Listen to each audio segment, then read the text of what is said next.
This is Suzuki's GSX-S1000GX, the most advanced high-tech Suzuki road bike ever built, and it's a very good motorcycle, but it's not perfect. Let me explain.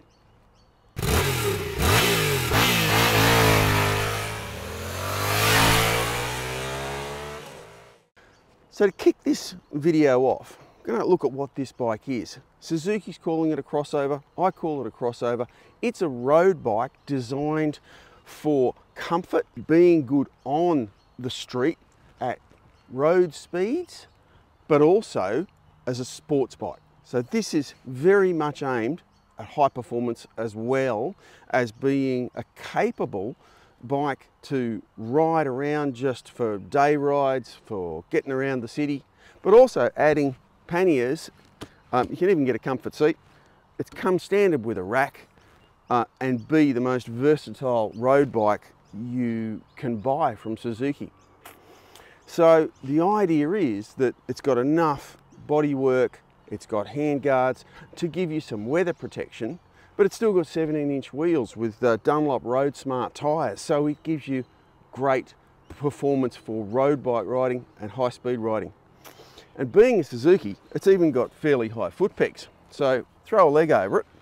If I prop my feet up on here, the distance between my foot peg here and the seat is relatively short for this style of motorcycle. Don't get me wrong, it's not uncomfortable, it's still a very comfortable motorcycle, but just a little bit sportier in that regard than many of the others that are out there. Things like the Kawasaki Versys 1000. Now, what it is designed to be a bike to appeal to a wide range of people doing a wide range of things. And it really does tick those boxes really well. It's powered by Suzuki's 999cc inline 4. There is masses of power, masses of torque, and lots of electronics to manage that power and torque. So it's got all sorts of riding modes, and it's got electronic suspension too, a first on a Suzuki in this regard. So the idea is that that electronic suspension automatically controls your damping, your spring preloads, and lets you just get on and ride. It is adjustable, user adjustable within the systems. So if it's not exactly the way you like it, you can modify it quite quickly and easily, and you can set it up exactly how you like. That said, a really lightweight rider, really heavy rider, two people with luggage might start to get to the extremes of what it's capable of. But it's very, very good. And it's certainly a hell of a lot better than old conventional systems that were non-adjustable and couldn't be easily set up for different types of riding.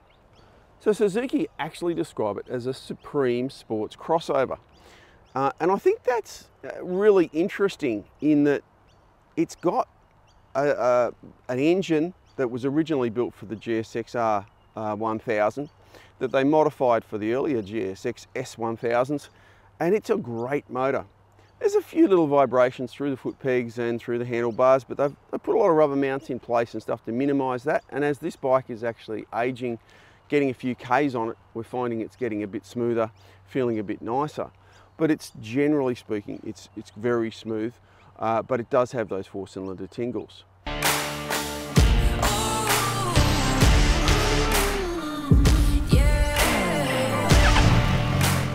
In Australia, we've got this blue one and there's a black one as well.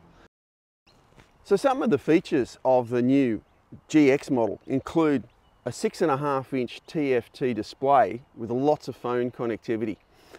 And I've connected that up to my phone. You can get to your contacts, you can get to your calendars and your music plus maps. So you can set up some basic navigation in there, but it's not exactly set up for good long distance multi-stop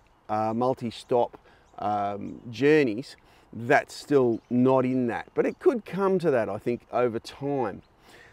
Now, the interesting thing is it's got cruise control. So if you're on a good long trip, the cruise control is there, and they call it smart cruise control because you can still use the quick shifter, you can still change gears, but it doesn't have radar. But interestingly, up here, there's a section up here that I reckon could be radar, in the future. Doesn't also, interestingly, doesn't have cornering lights, but it does have full LED lighting up here. Other electronics include advanced ABS, cornering ABS. It's got traction control. It's got lots and lots of features there to make the bike safe to ride, but also blisteringly fast and give you a really good adrenaline hit, which it does. It is a rocket ship, no doubt about that. The back end here, as I say, it's got a carry rack standard and very good grab rails. Partner got on the back for a ride a few days ago, and she came back giving this bike the big thumbs up. She really liked it. Foot pegs aren't too high, the seat is comfortable, and the panniers would integrate in here. It's a shame we don't have them, but they weren't available for the test. They cost under $2,000. So if you wanted to add the panniers, if you wanted to add the comfort seat, which is a little over 500, and this is all in Australian dollars, of course, you're still looking at under $30,000 for an open class machine with integrated luggage, cruise control, massive instruments, good weather protection, and all day riding. And that's exceptional these days. As a sports bike though, it's also a very interesting package. The suspension, the cornering clearance, the way it's set up. I reckon you could take this to a racetrack and have a hell of a lot of fun. Of course you wouldn't go racing on it, but you'd have a hell of a lot of fun. You're sitting up way too much for the absolute top speeds and things like that.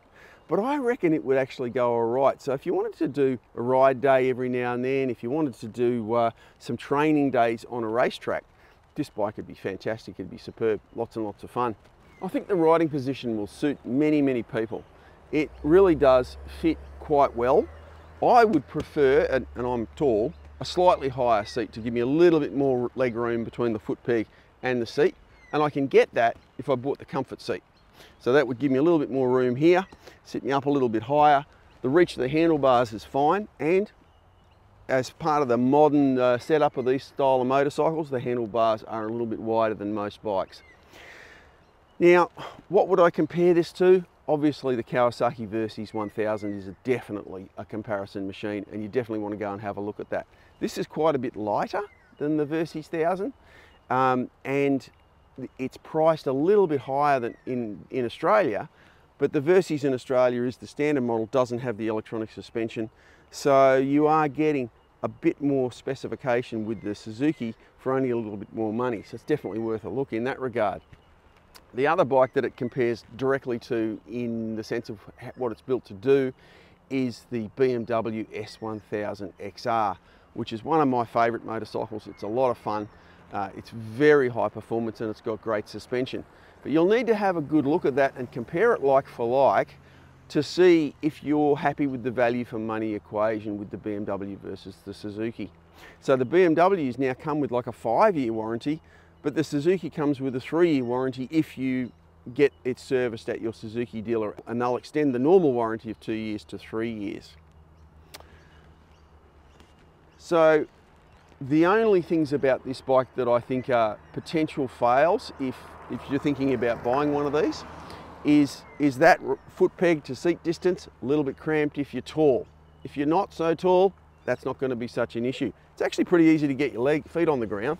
The seat height, although it comes in at a reasonably high number, it's a fairly narrow-waisted bike. So I can get both of my feet flat on the ground with a bend in my knee. I admit I'm tall, not everyone's going to be able to do that. But what I'm getting at is it'll fit a larger range of riders than you might otherwise expect. There's lots of little things that I like. The brake lever's adjustable for span. The clutch lever isn't, but again, it's a cable operated clutch, and I really don't think it matters that much because this bike has one of the best quick shifters in the business. You really, really can get moving and just about forget using the clutch lever. In fact, for overtaking, you can be in top gear, decide you've got a good opportunity to overtake, pin the throttle and down change at the same time, and it'll just cope with that fine and it'll just go like a rocket ship. There's lots of accessories available too to make the bike a little bit nicer. Now, the ones I like, there's some protective gear, things like things to prevent damage if it falls over. There's a shorter screen available if you want to go a little bit sportier. There's heated hand grips, the panniers that I've already mentioned, and tank bag. So you can really set it up for a lot of touring. And I'm sure there'll be third-party top boxes, but please don't put a third-party top box on it. It's a 6 kilo limit, and by the time you put the top box on, you've used up most of that 6 kilos anyway. So it'll handle better if you just put a bag on the back. We use SW Motec bags and Nelson rig bags, and we find them to be excellent.